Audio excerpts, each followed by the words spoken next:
1 pixel. Seriously, think about that. Changed by exactly 1 single pixel. We're talking about a production computer vision model with 99.2% accuracy, and because of that one altered pixel, it suddenly classifies a stop sign as a speed limit sign. And look, if you are building Agentic AI right now, your agent's intent classifier has that exact same vulnerability. Welcome to the explainer. You already know our core philosophy. We build for zero blast radius. We're taking the rigorous mindset of a test architect working with IBD-regulated AI. Because in that world, failures aren't just quirky bugs, they're critical system breaches. Okay, let's jump right into this. To hook you immediately, we need to establish that we're not talking about theoretical academic exploits here. You don't need massive compute clusters or internal server access to pull this off. It literally only takes an alteration of 1 single pixel in an image, or just 1 minimal token perturbation in a text prompt, to completely subvert a trusted machine learning classifier. Exactly. Picture this scenario. You've got a staff engineer who just deployed a highly sophisticated content policy classifier inside the production LangGraph pipeline. They treat it as a totally trusted gate, right? It's supposed to be the bouncer for their enterprise system.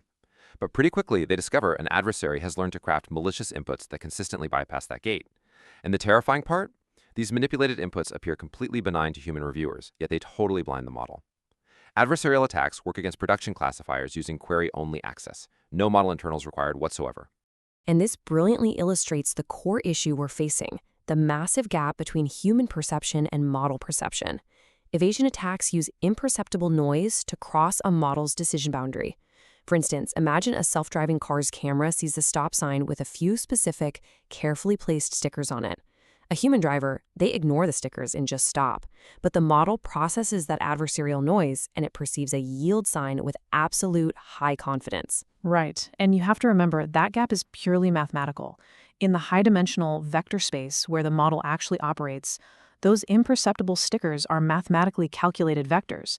They push the input's representation just over the classification boundary. Where we humans see physical objects in context, the model just calculates numerical weights. Adversaries are exploiting that exact mathematical blind spot post-deployment. So the absolutely crucial question you have to ask yourself is this: is your production classifier actually a trusted gate? If you're a staff engineer or a security architect watching this, you need to deeply reconsider your trust in your entire adversarial classification surface. Literally every single model used as a classifier inside your agentic pipeline is an active attack target. Let's map out what that actually means. The blast radius of a successful attack depends entirely on which specific gate gets bypassed. If an adversary bypasses your intent classifier, well, they just routed attacker-controlled inputs directly into your high-privilege workflows. What if they bypass a content policy filter? Harmful outputs just reached your end users. What about bypassing an output validator that lets malformed, poisoned data flow straight into your downstream internal systems? And if they manage to bypass your confidence score, they can completely disable the triggers meant to require human-in-the-loop oversight. Every gate can be systematically bypassed if you leave it exposed.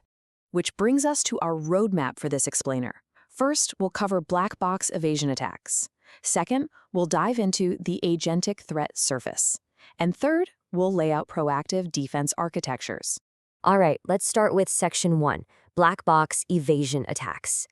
To understand the terrifying reality for defenders here, you must realize that attackers do not need access to your model weights. They don't need your architecture, and they definitely don't need your training data to achieve incredibly high success evasion attacks. Mathematically speaking, an evasion attack is really just about exploiting the non-IID nature of real-world data. That's the failure of the independent and identically distributed assumption. Exactly. An attacker optimizes a perturbation, we'll just call it delta, to maximize the model's loss function, forcing an incorrect prediction. But crucially, they strictly minimize the size of that delta so it goes completely undetected by human review.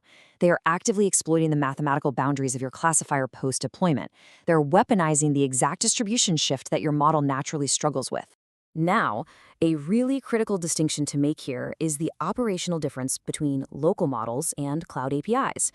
Look at most early adversarial research. They tested attacks on local models, where a researcher could just blast thousands of queries a second directly via GPU access. But in real-world production, you're almost always attacking a cloud API. And cloud APIs introduce network latency. You might be waiting half a second to 2 full seconds per response. Plus, the API performs its own hidden image encoding and preprocessing pipeline, like resizing or clipping pixels, before the model even sees the input. This pre-processing can actually disrupt simple gradient estimations. Because of this latency and the pre-processing, online attacks absolutely must be highly query efficient. The adversary just doesn't have the luxury of infinite instant queries. Which perfectly introduces the HopSkipJump attack. This is a highly query-efficient, decision-based, black box attack. It assumes the attacker has zero access to your model weights or gradients. None. They only get binary feedback. The model just says Class A or Class B. First, the attacker starts with a sample that is already misclassified. Next, they run a binary search to find the exact point where the decision boundary intersects the line between their original input and their target. Then, and honestly this is the genius part, they estimate the local gradient at that boundary simply by probing with random vectors and observing those binary labels. Finally, they update the input to minimize the perturbation while staying just on the adversarial side of that line. Now bring this back to your production threat surface. An attacker interacting with your agent's exposed intent classification endpoint over time is likely running this exact iterative binary search against you. They probe, they observe the binary route the agent takes, and they mathematically estimate your boundary. This right here is why query pattern monitoring is absolutely critical. Let's explicitly map out 3 major attack classes to their specific production threats and mitigations. First up, you have the pixel attack.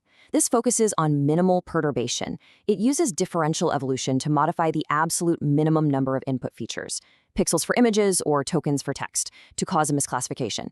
In text, that could literally mean changing a single character, adding an invisible Unicode character, or substituting homoglyphs. The production threat there is massive.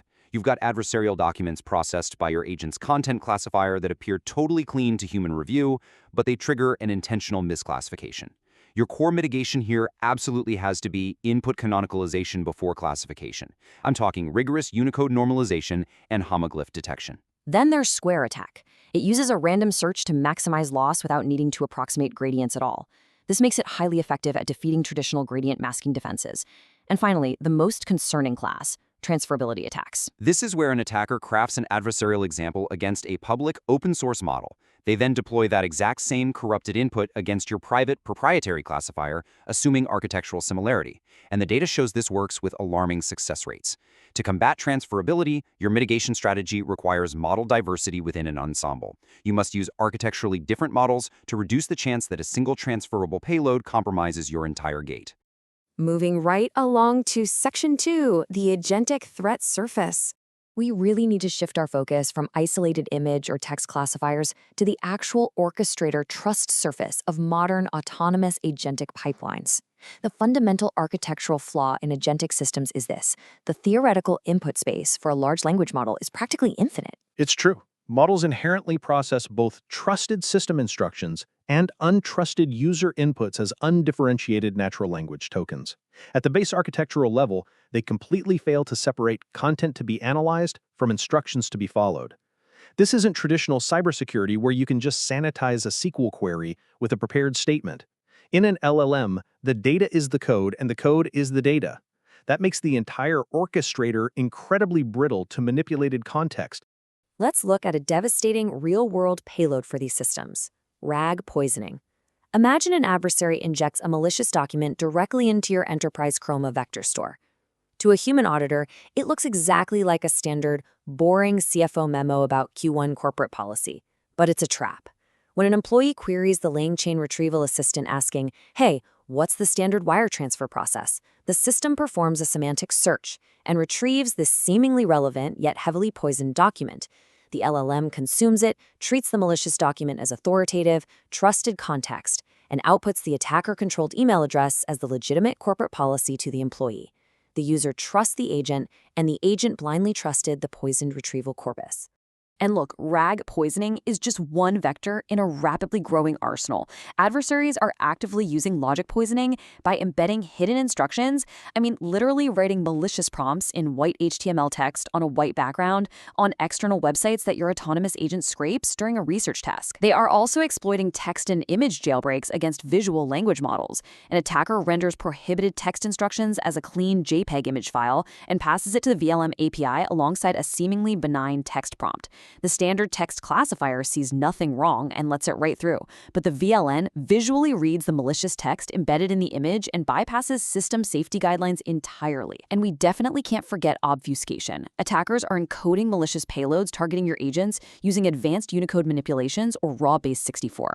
To your basic keyword filters, base64 string just looks like random noise, but the LLM natively understands how to decode that string and execute the hidden adversarial instructions, entirely circumventing your legacy rule-based defenses.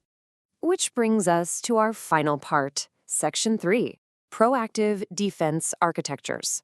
Let's talk about how to actually fix this.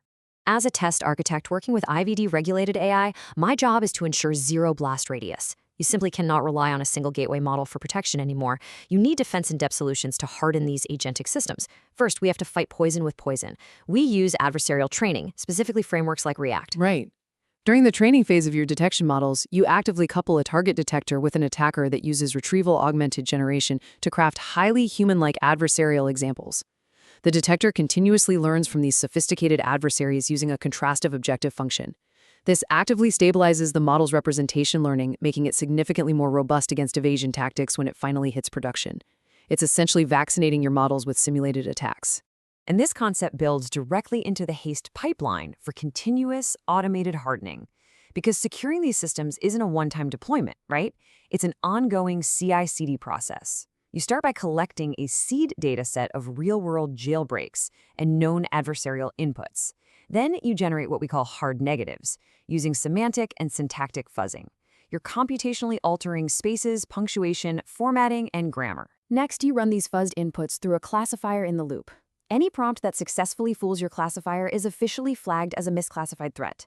You then immediately and automatically re-inject those exact hard negatives back into the training corpus to retrain and update the model. It's a continuous feedback loop specifically designed to dynamically adapt to sudden distributional shifts in adversarial attack strategies. Now, what about active mitigation at runtime? That is where defensive dual masking, or DDM, becomes absolutely critical. Standard inference is vulnerable because it processes raw tokens blindly, making the system highly susceptible to the obfuscation or invisible character insertion that we discussed earlier. DDM operates fundamentally differently. It actively identifies suspicious high-entropy tokens that mathematically resemble adversarial noise. Before it ever passes the input to the primary LLM, it dynamically replaces those flag tokens with a generic, safe mask token. This completely neutralizes the mathematical perturbation designed to throw off the model, while intelligently preserving the core semantic meaning of the benign parts of the user's prompt. It's incredibly elegant. Let's tie this entire architecture together into what we call the ELA adversarial defense layer. This is a concrete, for-control checklist implemented as distinct LangGraph nodes to secure your orchestrator trust surface. First up, the input canonicalization node. Before any classification occurs, you must mathematically normalize all inputs. Strip invisible Unicode, enforce white space normalization, and run homoglyph replacements. Second, the ensemble classification node. Never, ever rely on a single model for high blast decisions. Route every critical classification through at least two architecturally completely different models, like maybe a transformer and a CNN. Require absolute agreement. Because transferability attacks rarely fool architecturally diverse ensembles simultaneously, any disagreement should automatically trigger a human-in-the-loop review. Third, the query pattern monitor. You need anomaly detection tracking request rates and input similarity distributions per source. If the same source is repeatedly hitting your endpoint with highly similar inputs but getting different classifications, they are actively running a HopSkipJump boundary probe against you. Alert on the anomaly and strictly rate limit them. And fourth, crucially, the adversarial example cache. You must maintain a centralized, highly optimized cache of known bad inputs, historic attacks, and their correct classifications. Every single incoming request must check against this cache before it ever invokes an expensive classifier inference. This cache naturally grows over time as attacks are detected and provides an immediate firewall against repeated evasion payloads. At the end of the day, securing agentic AI all comes down to comprehensively mapping your orchestrator's trust surface. Every intent router, every schema validator, every confidence score, and every safety filter. These are all actively exposed gates. Exactly. So we want to leave you with this final provocative question.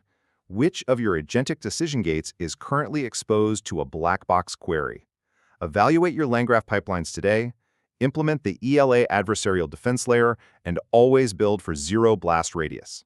Thank you for joining us on this explainer of the latest adversarial research. Stay secure out there.